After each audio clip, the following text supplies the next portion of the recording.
di depan orang yang dipotong tangannya, dia makan.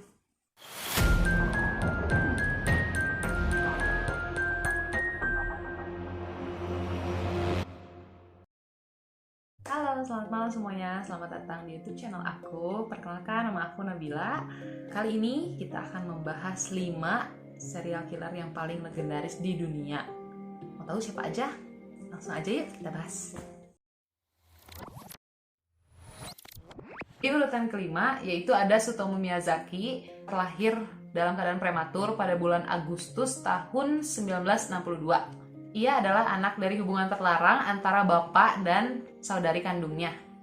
Tsutomu ini bahkan memiliki beberapa julukan, diantaranya yaitu pembunuh otaku, Dracula Miyazaki, dan juga The Little Girl Murderer.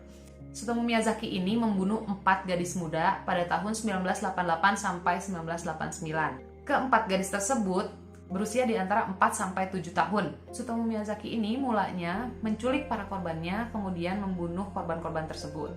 Selain membunuh, Tsutomu Miyazaki juga melakukan pelecehan seksual kepada mayat-mayat korbannya.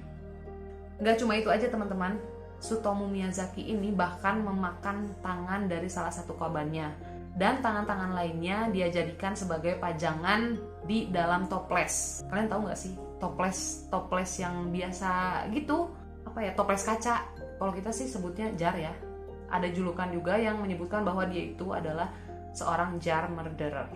Akhirnya, atas perbuatannya tersebut, Tsutomu Miyazaki dijatuhi hukuman mati dan dia dieksekusi dengan cara digantung pada tanggal 17 Juni tahun 2008.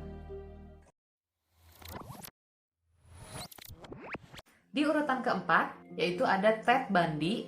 Ted Bundy ini lahir di Burlington, Vermont pada tanggal 24 November tahun 1946. Ted Bundy ini adalah seorang pembunuh, pemerkosa, dan juga seorang nekrofilia. Nah, mungkin banyak ya dari kalian yang bertanya, apa sih itu nekrofilia gitu? Apaan tuh nekrofilia gitu? Intinya, nekrofilia itu adalah sebutan untuk seseorang yang memiliki kelainan menyukai persetubuhan dengan mayat. Kalau misalnya kalian masih kurang paham itu apa, kalian tinggal Google aja. Nah, si Ted Bundy ini memiliki kelainan seksual di mana dia gemar menyetubuhi mayat dari korban-korbannya. Hingga dirinya tertangkap, Ted Bundy mengakui bahwa dirinya telah membunuh 36 wanita pada tahun 1970-an. Tapi, para ahli berpendapat bahwa Ted Bundy mungkin telah membunuh 100 orang wanita atau bahkan lebih. Sampai saat ini, tidak ada orang yang tahu pasti mengenai berapa sebenarnya jumlah korban dari Ted Bundy. Kasus pembunuhan Ted Bundy ini merupakan kasus kriminal paling mengerikan dalam sejarah Amerika Serikat.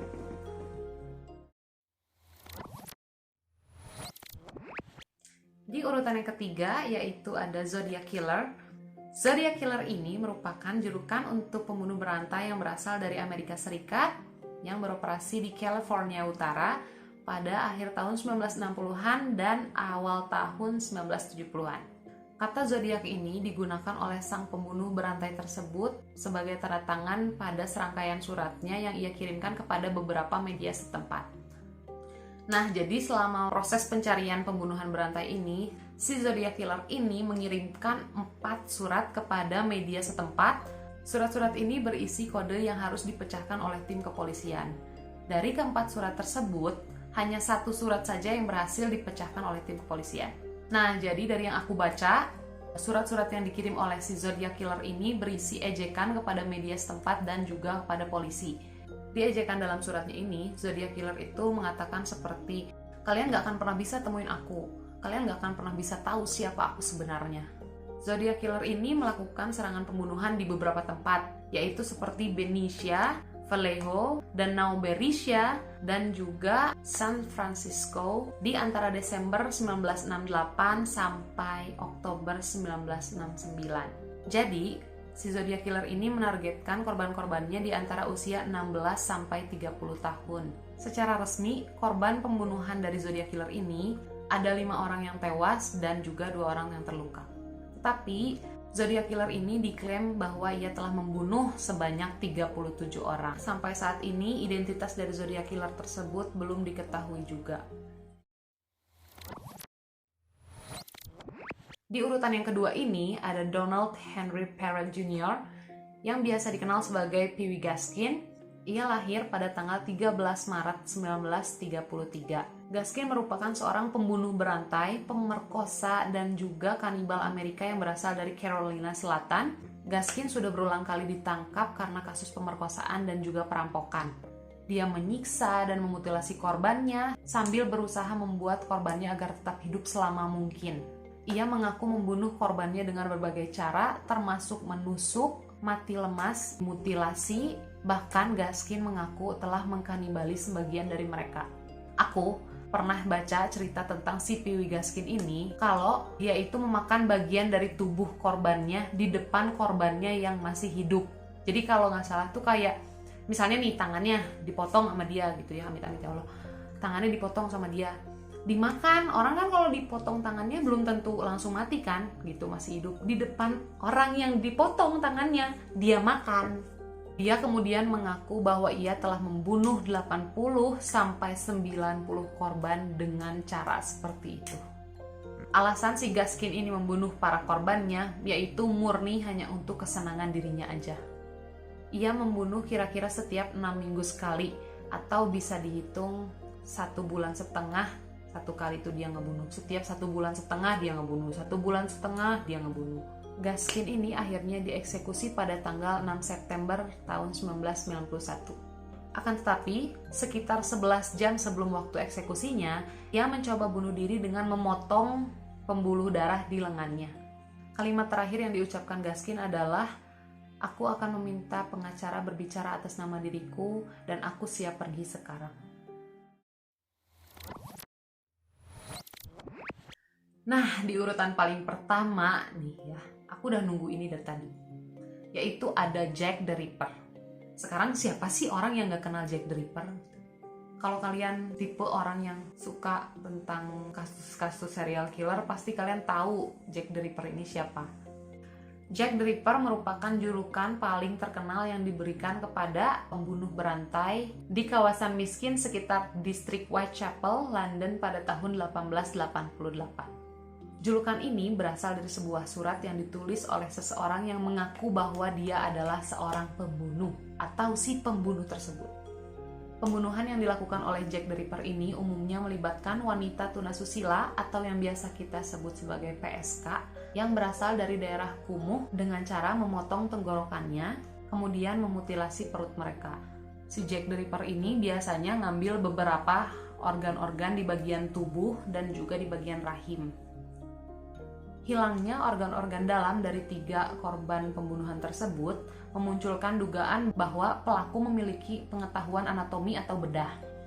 Tidak diketahui secara pasti berapa jumlah korban dari pembunuhan Jack the Ripper ini, namun setidaknya ada 5 orang yang tercatat secara resmi sebagai korban dari pembunuhan Jack the Ripper. Meskipun ada beberapa korban yang tercatat secara resmi, pihak kepolisian dan publik pada umumnya berpendapat bahwa korban-korban lainnya juga merupakan korban pembunuhan dari Jack the Ripper ini.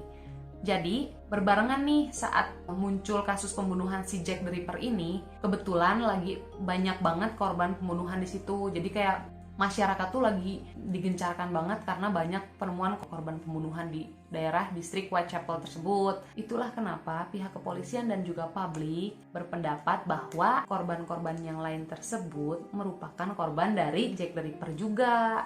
Gitu loh. Ada banyak kasus pembunuhan misterius pada tahun-tahun berikutnya, dan Jack the Ripper tetap menjadi tersangka utamanya. Sampai saat ini, kasus pembunuhan Jack the Ripper masih belum terpecahkan juga. Walaupun Jack the Ripper belum diketahui secara resmi, polisi telah membuat sketsa Jack the Ripper dari kesaksian para warga yang mengakui dan dipercaya sudah pernah melihat Jack the Ripper secara langsung. Nah, tetapi nggak sedikit orang yang berpendapat bahwa sebenarnya Jack the Ripper ini tuh bukan seorang laki-laki, melainkan seorang perempuan. Kenapa dikatakan seorang perempuan? Karena polisi dan juga masyarakat terlalu memfokuskan pencarian pembunuh tersebut kepada laki-laki, sehingga mereka lupa bahwa bisa jadi Jack the Ripper ini adalah seorang perempuan. Karena Jack the Ripper itu kan cuma sebagai sebutan aja ya. Jadi tidak terbatas gitu loh siapa yang boleh menggunakan nama tersebut. Contohnya misalnya aku gitu kan, aku mau ngirim surat nih ke ke orang lain. Bisa aja kan aku nulis kasih namanya Abdul, kasih namanya Agus gitu kan, bisa aja gitu. Makanya kenapa nama itu tidak berpatokan kepada jenis atau gender gitu. Nah, itu dia tadi 5 kasus serial killer paling legendaris di dunia versi aku. Menurut kalian siapa sih di antara mereka yang cara pembunuhannya paling serem dan paling sadis? Komen di bawah ya. Jangan lupa like, share, dan subscribe channel ini kalau misalnya kalian suka video ini. Dan kalau kalian punya saran untuk video-video selanjutnya, boleh komen di bawah ya. Sampai jumpa di video selanjutnya. Bye-bye.